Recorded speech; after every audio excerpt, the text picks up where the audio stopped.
In this lesson, we're going to look at the set method Isdisjoint.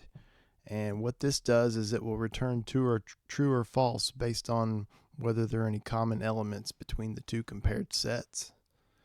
So for example, we have set 1 equals Alice. Oh, missed a bracket there. Alice and Bob and Charlie.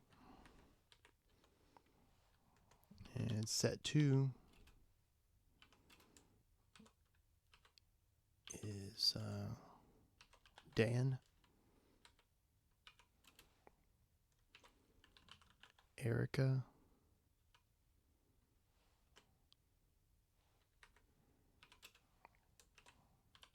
and Frank. And we will say X equals set 1 dot Isdisjoint. You do set 2. And